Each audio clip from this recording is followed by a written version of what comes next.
Now, this mini lecture is really short. We're not going to go too much into it. We want to know diseases and viruses and how are they related. Our first question is there a connection between viruses and cancer? The answer to that is definitely yes. Oncogenic genes are found within several families of DNA containing viruses, and these, for example, are the adenoviridae, herpes, poxviridae, and papovirus, and most commonly the HPV that I mentioned earlier. Almost all cervical cancers are caused by HPV, and about half of these are released are caused because of the virus HPV. A vaccine against there are 4 different kinds of HPV has been recently released, and now girls at the age of 11 to 12 are all their vaccine, it's part of their vaccination. Along with that, the Epstein-Barr virus, which was isolated from the lymphomas in early 60s, was also another virus that can cause cancer, and it was discovered accidentally during a bone marrow transplant. Another DNA virus that causes cancer is the hepatitis B virus, or HBV. Many animal studies have performed that clearly indicates that HBV causes liver cancer. So to cut the story short, yes, many viruses can cause cancers. And here are the examples of the one that I just mentioned to you. The adenocarcinoma is caused by the adenoviridae. HPV causes cervical cancers. Herpes viridae will cause Burkitt's lymphoma and Kaposi's sarcoma. And lastly, the liver cancer caused by hepatitis B. Do all viral infections cause symptom immediately? No, not really.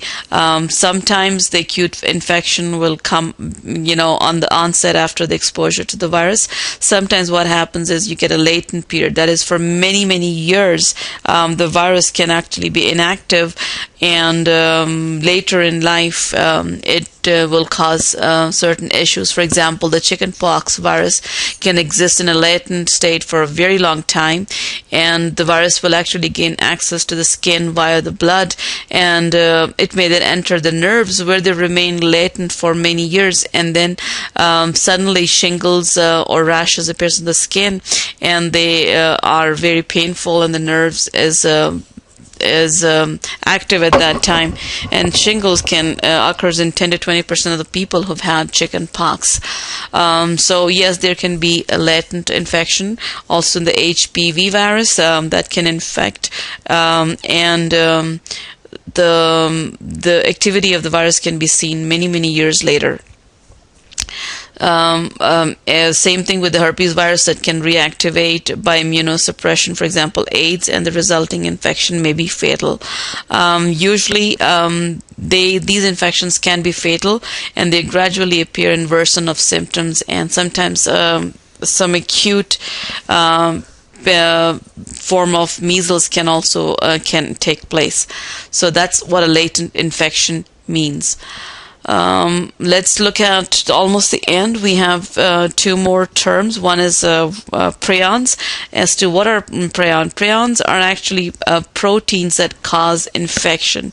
And the first time this was discovered was in the mad cow disease by Creutzfeldt-Jakob disease. It's also called as that.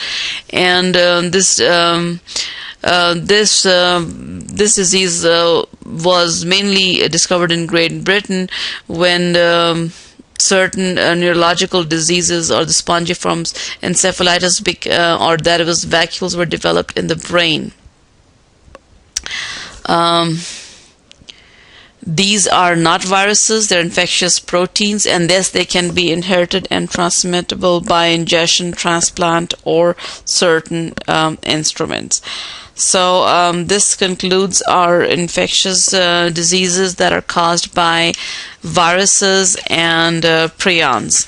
So make sure you understand prions are infectious proteins that were first they actually are very recently discovered. They've been discovered in 1980s, and they involve, for example, the mad cow disease is actually involved in the degradation or degeneration of the brain tissue, and prion diseases are the result of an altered protein, and this can be a mutation at one of the normal genes that are in contact with the altered proteins.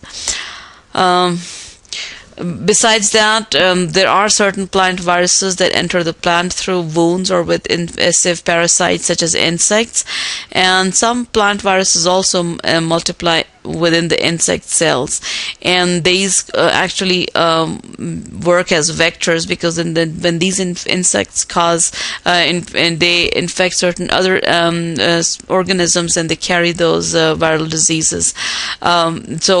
Those particles that are pieces of RNA are called as viroids. And so viroids are infectious pieces of RNA that can cause some plant diseases such as the potato spindle tuber diseases. So we have RNA particles called as the viroids, proteins that are called as the prions, and viruses, which is the obligate intracellular parasites. So this concludes our understanding of these characteristics of all three.